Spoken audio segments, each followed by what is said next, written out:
Hi అండి. మనం ఎంత చెప్పినా మారలేకపోతే మనం ఏం చేయలేమండి. మనకొక నాయకుడి మీద ఇష్టం ఉండొచ్చు గానీ, అది అతిగా ఉండకూడదని నేనెప్పుడు చెప్తా ఉంటాను. మన నాయకుడు తప్పు చేసినా మనం సమర్థిస్తాం. లేకుంటే మన నాయకుడు చెడ్డ పని చేసినా మనం సమర్థిస్తామంటే, అది వాళ్ళ విజ్ఞతకే వదిలేస్తామండి. ఇప్పుడు నేనేం చెప్పానండి? ఏదైతే 'అన్నదాత సుఖీభవ' చంద్రబాబు నాయుడు డబ్బులు వేసాడో, అతను 14,000 ఒకేసారి వేసుంటే బాగుండేది. సరే ఇదంతా పక్కన పెట్టండి. సూపర్ సిక్స్‌లో అన్నదాత సుఖీబాబు 20,000 ఇస్తామన్నానండి. ఆ రోజు చెప్పాడా మోడీ డబ్బులు? మోడీ డబ్బులు 6,000 గూడా కలిపి మేము 14,000 ఇస్తాం. మోడీ డబ్బులు 6,000 ఇస్తామని ఆ రోజు చెప్పాడా? మేము 20,000 ఇస్తామని చెప్పాడు. సెంట్రల్ గవర్నమెంట్ సంబంధం లేదు ఆ రోజు.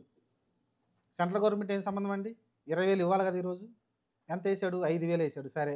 సెంట్రల్ గవర్నమెంట్ సంబంధం ఉంది. 6,000తో కలిపి 14,000 మొత్తం 20,000 ఇస్తామని చెప్పారు. మాట దాటేసింది. సరే బానే ఉంది. సరే ఎట్ ఏ టైమ్ ఎయ్యాలి గదా! 14,000 వేసారా? 5,000గా ఏసింది.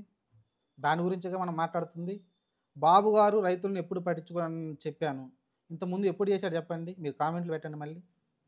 బాబు గారు ఇంతకుముందు రైతులకి ఇది చేశారు. ఇదిగో రైతులకి రుణమాఫీ పూర్తిగా చేశారు. వైఎస్ రాజశేఖర రెడ్డిని దేవుడిలాగా ఎందుకు కొలిచారు చెప్పండి? నాకు అర్థం కాదు. ఎందుకు కొలిచారు? ఎన్టీఆర్‌ని ఎందుకు కొలిచారంటే, ఒక కొత్త దాన్ని తీసుకొచ్చి 100% ఇంప్లిమెంట్ చేశారోళ్ళు.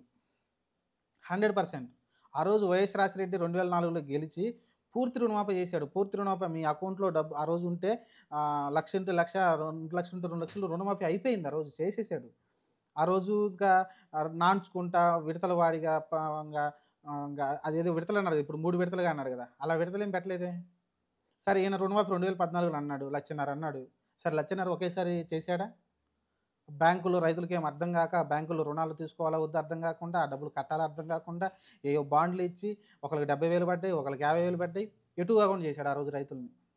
సరే ఇప్పుడు మళ్ళీ అన్నదాత సుఖీభవ అన్నాడు. జగన్మోహన్ రెడ్డి రైతు భరోసా అని 12,500, 13,500 ఒక 2 సార్లుగా అట్లా ఇచ్చుకుంటూ వచ్చాడు. రూ. 1000 పెంచుకుంటా.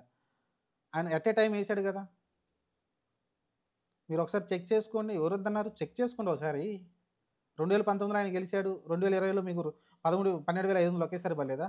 2021లో 22లో 12,500 ఒకేసారి పడలేదా? 3 విడతలుగా ఇచ్చిండా? 2 విడతలుగా ఇచ్చిండా జగన్ రెడ్డి? ఇవ్వలేదు గదా! ఈరోజు చంద్రబాబు ఎందుకు ఇస్తున్నాడు అట్లా? ఎందుకు చేస్తున్నాడు ఇట్లా మాయల్ని ప్రజల్ని? అదేగా చెప్పుకొచ్చేది. ఈరోజు 14,000 ఇచ్చుంటే ఒకేసారి ఆయన దేవుడై కూర్చునేవాడు. ఎందుకంటే జగన్ కన్నా ఎక్కువ ఇచ్చాడు. ఆయన 13,500, 12,500 ఇస్తుంటే ఈయన 14,000 ఇచ్చాడు. మోడీతో డబ్బులతో కలిపి. ఆ రోజు మోడీ డబ్బులతో కలిపి ఆయన ఇచ్చింది కూడా మళ్ళీ ఆ మాట మార్చాడు ఆయన కూడా. సరే ఆయన కూడా మాట మార్చిండు అది పక్కన పెట్టేసేయండి. మోడీ డబ్బులతో కలిపి ఆయన కూడా చెప్పింది. ఈరోజు ఈళ్ళు కూడా మోడీ డబ్బులతో కలిపే చెప్పారు. ఏది ఎలక్షన్ ముందు చెప్పలా. ఇది ఇప్పుడు చెప్పిన మాట ఇది. సరే విడతల వారీగా ఏస్తాను ముందు ఎలక్షన్‌లో చెప్పారు మనకి. అయ్యా మీకు ఏదైతే ఈ 14,000 ఉన్నాయో మేము విడతల వారీగా ఇస్తాం.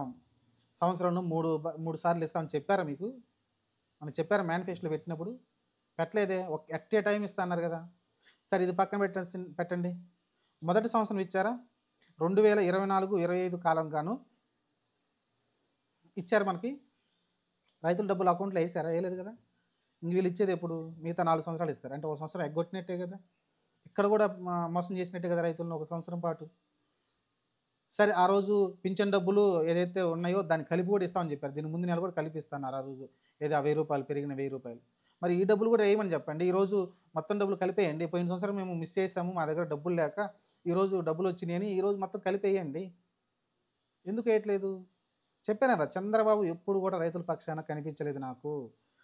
ఆయనెప్పుడు ఆ సింగపూర్‌లు అటే తిరుగుతుంటాడు తప్ప దాన్ని నేను కాదనను. దాన్ని ఎప్పుడు కాదనను. అమరావతిని డెవలప్ చేయాలి. మనకొక రాజధాని కావాలి. ఆంధ్రప్రదేశ్‌కి ఒక రాజధాని, మంచి రాజధాని కావాలి. చేయండి. దాంతో పాటు దీన్ని పక్కన పెట్టొద్దని చెబుతున్నా. దీన్ని పక్కన పెట్టొద్దు. దీన్ని ఫుల్‌గా కంప్లీట్ చేయండి. సగం సగం పనులెందుకు చేస్తున్నారు? అనేది నా ఉద్దేశ్యం. ఇది మీరు అర్థం చేసుకుంటారనుకుంటాను. మనకి ఏ నాయకుడికి మనం వంత పాడాల్సిన అవసరం లేదు. జగన్మోహన్ రెడ్డికి వంత పాడాల్సిన అవసరం లేదు. చంద్రబాబుకి వంత పాడాల్సిన అవసరం లేదు. పవన్ కళ్యాణ్ అయితే ఇంక అంతులేడు ఆయన. ఆయన ఇంగ మరి సినిమాలు సరే ఆయన ఏదో మొన్నటిదాకా సినిమాల్లో బిజీగా ఉన్నాడు కాబట్టి ఇప్పుడు కూడా 'ఉస్తాద్ భగత్ సింగ్' ఏదో ఓజీలు కంప్లీట్ చేస్తున్నాడు కాబట్టి ఓకే. ఆయన కమిట్మెంట్లు ఇచ్చాడు. బయటకొచ్చి ఆయన కూడా మాట్లాడదాం. ఆయన బయటకొచ్చి ఏమైనా సమాధానం చెప్తాడేమో. ఎందుకంటే రైతు భరోసా 5,000 ఇచ్చారు కదా! మిగతా 2 విడతలని చెప్తున్నారు కదా! చూద్దాం అది కూడా చెప్తాడేమో. సరే ఇప్పటికైతే 3 పథకాలు ఇంప్లిమెంట్ అయిపోయినాయంట. సూపర్ సిక్స్‌లో 3 అయిపోయినాయంట. రేపు ఆగస్టు 15 నుంచి ఉచిత బస్సు. సరే ఓకే. ఆ బస్సు పక్కన పెట్టేస్తే మరి మిగతాయి ఇంకెక్కడున్నాయో తెలీదు. అంటే ఈ సంవత్సరం అంతా పోయినట్టే కదా! ఈ సంవత్సరం ఎండింగ్ వచ్చేలోపు కనీసం మన అచ్చెన్నాయుడు చెప్పాడు. అదేమన్నా గుర్తుందా మీకు? ఎవరైనా ఖండించారు దాన్ని అసలు కనీసం అచ్చెన్నాయుడు చెప్పింది తప్పు. మేము ఖచ్చితంగా మహిళలకు ఇస్తామని లోకేష్ గాని, చంద్రబాబు నాయుడు గాని ఒక్క మాటైనా చెప్పారా బయటకొచ్చి? లోకేష్ అచ్చెన్నాయుడు తెలియక అన్నాడని? మహిళలకు 15,000 నెల నెల ఇవ్వాలంటే రాష్ట్రాన్ని అమ్ముకోవాలన్నాడు. మరి దీని గురించి మాట్లాడేదెవడు?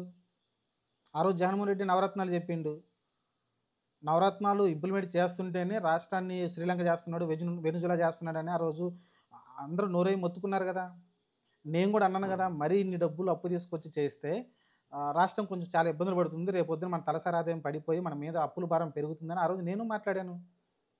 మరి ఈరోజు చూసుకుంటే ఆయనకన్నా ఎక్కువ డబ్బులు ఇస్తానని చంద్రబాబు నాయుడు గారు బయటకొచ్చారు మరి. ఇదా విజను? ఇదేనా విజన్ అంటారా? ఆ రోజు జగన్ చెప్పాడు, నవరత్నాలు డబ్బులు ఇచ్చుకుంటూ వచ్చాడు. ఆ తల్లికి అమ్మఒడి కావచ్చు, లేకుంటే రైతు భరోసా కావచ్చు, మిగతా కొన్ని పథకాలు ఏవైతే ఉన్నాయో ఇచ్చుకుంటూ వచ్చాడు. ఈరోజు చెప్పిన దాన్నే చేయట్లేదు. ఏమనంటే డబ్బులు లేవంటున్నారు. డబ్బులు లేనప్పుడు తెలియదా? విజనరీ చంద్రబాబు నాయుడు గారికి తెలియదా? సంవత్సరం కాలం పూర్తయింది. సంవత్సరం మభ్య పెట్టుకుంటూ వచ్చారు. ఈ సంవత్సర కాలంలో డబ్బులు ఎక్కడ అడ్జస్ట్ చేయాలి, ఎక్కడ చేయాలని తెలీదా? ఎందుకంటే ఆయనకి ఇష్టం లేదు. రైతులు బాగుపడితే, రైతులు బాగుపడి వస్తే వాళ్ళ దగ్గర డబ్బులు సంపాదించుకుంటే వాళ్ళు మన తల మీద కూర్చుంటారు. వాళ్ళు మన మాట వినరు. ఎందుకంటే జగన్ ఇస్తే ఆయన ఏమైనా గెలిపించారా? 11 సీట్లు కూర్చోబెట్టారు కదా! వీళ్ళకి ఇచ్చేది ఏందన్న థాట్‌లో వెళ్ళిపోతున్నాడు. చూద్దాం, ఫ్యూచర్ డిసైడ్ చేస్తుంది. కానీ ఈరోజు చేసిన తప్పునైతే మనం వేలెత్తి చూపాల్సిన బాధ్యత మన పైన ఉంటుంది.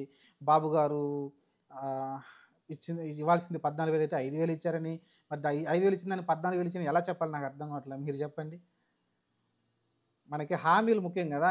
చెప్పిన హామీని మనం చెప్తున్నాం అంతే. ఆయన 20,000 అన్నాడు. కాదు, ఈరోజు 14,000 అన్నాడు. 14,000 ఒకేసారి వేయలేదు. 5,000 వేసాడు స్వామి అని చెప్పా. దానికి ఇంగా మిగతా వాళ్ళు గొర్రెలు అంటారు కదా! గొర్రెలాగా మీదకొస్తా ఉంటారు. ఇంకేం లేదు. ఇక్కడ జగన్ తప్పు చేసినా మనం మాట్లాడదాం. చంద్రబాబు తప్పు చేసినా మాట్లాడదాం. పవన్ కళ్యాణ్ తప్పు చేసినా మాట్లాడదాం. అంతే. ఇక్కడ ఎవడికి వత్తాసు పలకాల్సిన అవసరం అయితే నాకైతే లేదండి. ప్రస్తుతానికైతే చంద్రబాబు నాయుడు గారైతే ఖచ్చితంగా దీన్ని సరి చేసుకోకపోతే ఫ్యూచర్ డిసైడ్ చేస్తుంది. అది కూడా మన చేతుల్లో లేని పని కదా! ఇంకో 4 సంవత్సరాలు అయితే ఆయన అధికారంలో ఉంటారు, సీఎంగా ఉంటారు. అది నో డౌట్ కదా! No doubt. తర్వాత 2029లో డిసైడ్ అవుతుంది. ప్రజలు ఏం నిర్ణయించుకుంటారు. ఇలా విడతల వారికి ఇచ్చి ప్రజలు సంతోషంగా ఉన్నారనుకుంటే ఓకే. చూద్దాం మరేం జరగబోద్దో. ప్రస్తుతానికైతే ఇదండి. చంద్రబాబు నాయుడు గారైతే అన్నమాట తప్పారు. ఆయన తప్పడం మనకు అలవాటు. చూద్దాం మరి ఫ్యూచర్ ఏం ఫ్యూచర్‌లో ఇంకంతే 2029 వరకు మనం ఏం చేయలేం కదా! కాకపోతే జరుగుతున్న విషయాన్ని మనం చూసి చెప్పడం తప్ప మన చేతుల్లో వేరే ఇంకేం లేదు. నేనైతే ఇది చెప్పే ప్రయత్నం చేస్తున్నా. మళ్ళీ మీరు మా బాబు గారే గొప్ప, మా జగనే గొప్ప, మా పవన్ కళ్యాణ్ గొప్ప అని ఎవరికి వాళ్ళు డివైడ్ అవసరం లేదండి. ఓట్లేసే రోజు మనం డిసైడ్ చేసుకోవాలి అంతే. ఇదిగో ఈయన చెప్పిన మేనిఫెస్టో బాగుందా? ఈయన చెప్పిన మేనిఫెస్టో బాగుందా? ఈయన చెప్పిన మేనిఫెస్టో బాగుందా? చూద్దాం. ఇప్పుడు 2014 నుంచి 19లో అభివృద్ధి చెందని రాష్ట్రం 5 సంవత్సరాలు టీడీపీ అధికారంలో ఉంది కదా! ఎంత అభివృద్ధి చెందిందో మనం చూసాం. చూద్దాం మళ్ళీ 24 నుంచి 29 వరకు రాష్ట్రం ఎంత అభివృద్ధి చెందిద్దో చూద్దాం. దానికి కూడా మనం టైం ఇద్దాం. చూద్దాం ఏం జరిగిద్దో. అంటే ఈ సంక్షేమం చేయకుండా రాష్ట్రాన్ని వేరే లెవెల్‌కి తీసుకెళ్తాడో చూద్దాం. జగను సంక్షేమం ఇచ్చుకుంటా ఆయన ఏదో తన పని చేసుకుంటా, దాని ఇండస్ట్రీలు రాలేదు, రోడ్లేయలేదు. కరెక్టే. ఆ రోజు అది కూడా మాట్లాడాం కదా! డబ్బులన్నీ తీసుకొచ్చి సంక్షేమానికి పెట్టిన విషయం తెలుసు. మరి ఈరోజు చంద్రబాబు నాయుడు గారు 1,50,000 కోట్లు అప్పు తీసుకొచ్చి ఎక్కడ పెట్టారో తెలియదు. ఇప్పుడు వేస్తున్న రోడ్లన్నీ కూడా సెంట్రల్ గవర్నమెంట్‌లో నుంచి వస్తున్న నిధులన్నీ. చూద్దాం మరి. ఫ్యూచర్ డిసైడ్ చేస్తుంది. ప్రస్తుతానికైతే ఆ లెక్కలు మనకు అంత క్లారిటీగా రావు కాబట్టి ఉండే కొద్దీ మనకి ఎన్ని డబ్బులు, ఎక్కడ ఏ రోడ్లు ఏంది వేసారని మనకు కనబడుతుంది. చూద్దాం, దాని గురించి తర్వాత మాట్లాడుకుందాం. ప్రస్తుతానికైతే సంక్షేమ విషయంలో అట్టర్ ఫ్లాప్ అయింది కూటమి గవర్నమెంటు. దీనికి సమాధానం ఫ్యూచర్‌లో స్థానిక ఎన్నికలు వస్తాయి కదా! అప్పుడు డిసైడ్ అవుతుంది. అలానే ఎమ్మెల్సీ కొన్ని ఉంటాయి కదా! పట్టభద్రుల ఎలక్షన్లు అలాంటివి వచ్చినప్పుడు మనకైతే ఒక క్లారిటీ వస్తుంది. జనాలు ఏం కోరుకుంటున్నారు, ఏం కోరుకోవట్లేదు. ఇప్పుడు చూసుకుంటే మీకు తెలంగాణలో కాంగ్రెసు స్థానిక ఎన్నికలు పెట్టాలంటే భయపడి చస్తున్నారు. ఎక్కడ మనం డిపాజిట్లు కోల్పోతామని. చూద్దాం ఏం జరుగుద్దో ఫ్యూచర్‌లో. Thank you so much.